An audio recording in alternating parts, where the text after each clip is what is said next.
So చాలామంది students అయితే అడుగుతున్నారనమాట. అన్న నేనైతే సప్లిమెంటరీ ఎగ్జామ్ రాసాకైతే వెళ్తున్నాను. హాల్ టికెట్‌లో మా ప్రిన్సిపల్ సిగ్నేచర్ అనేది సో ఖచ్చితంగా ఉండాలా? లేదంటే అవసరం లేదా?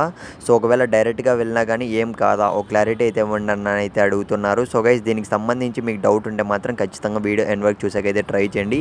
సో ఎగ్జామ్స్‌కి ఎలా ప్రిపేర్ అవుతున్నారు మామ? సప్లీ ఎగ్జామ్ అనేది నెగ్లెక్ట్ అయితే చేయకండి. ఖచ్చితంగా మీరు సో పాస్ అయిపోవాలి. సో దానికి మీకు ఎటువంటి హెల్ప్ కావాలన్నా గానీ నేనైతే చేస్తాను. సో చాలామంది స్టూడెంట్స్ అయితే సో మనీ కట్టించుకొని ఈ విధంగా మోసాలు అయితే చేస్తున్నారు. సో ఎగ్జామ్ పేపర్స్ పెడతామని అయితే ఓనే నమ్మకండి. సో మన యూట్యూబ్ ఛానల్లోనే నేనైతే మీకు కావాల్సిన మొత్తం guidance so important gun shot questions దగ్గర నుంచి సో ఇంపార్టెంట్ క్వశ్చన్స్ దగ్గర నుంచి ప్రతి ఒక్కటైతే క్వశ్చన్ పేపర్ దగ్గర నుంచి మొత్తం కూడా ప్రిపేర్ అయితే చేసి మరి మీకు ప్రొవైడ్ చేస్తాను. ఖచ్చితంగా మీకు ఏం కావాలి జస్ట్ కామెంట్లో పడేయండి అంతే. మీరు మళ్ళీ చెప్తున్నా.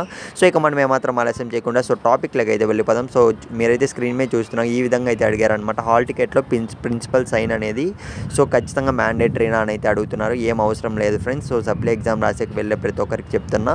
సో మీకు వీలైతే పెట్టించుకోండి సిగ్నేచర్ అనేది. ఒకవేళ సిగ్నేచర్ లేకపోయినా పర్లేదు. సో ఎగ్జామినేషన్స్కి అయితే అలో చేయడం అయితే జరుగుతుంది. సో లాస్ట్ ఇయర్ అంతకు ముందు ఇయర్ కూడా మనకు సో సప్లీ ఎగ్జామినేషన్కి సంబంధించి చూసుకున్నట్లయితే సో డైరెక్ట్గా అలో చేయడం అయితే జరిగింది. సో మీకు జస్ట్ హాల్ టికెట్ ఉంటే చాలన్నమాట.